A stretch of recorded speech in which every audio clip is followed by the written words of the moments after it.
এইকেইদিন খুব গৰম পৰিছে আৰু সানডে বুলি আজি আমি ওলালোঁ আমাৰ বৰপথাৰৰে ওচৰৰ কাৰ্বি আংলঙৰ কয়লামাটিলৈ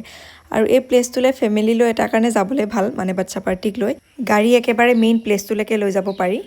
ইয়ালৈ গৰম দিনকেইটাত প্ৰায় আমাৰ গৈয়ে থকা হয় আৰু আমাৰ বৰপথাৰৰ মানুহ চাগে খুব কমেই আছে ইয়ালৈ গৈ নোপোৱা আৰু এতিয়া লাঞ্চ কৰা টাইমত ব্ৰেকফাষ্ট কৰিছোঁ আৰু ইয়াৰ একমাত্ৰ দায়ী ময়ে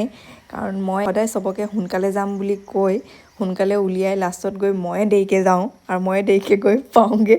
এইটো কাৰণে চবৰ পৰা গালিও খাওঁ বাৰু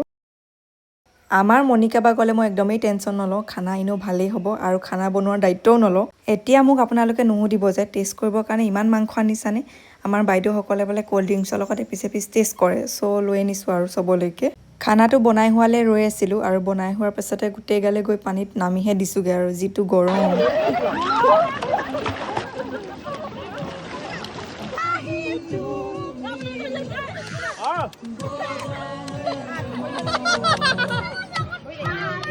life is too short so' stop worrying so' much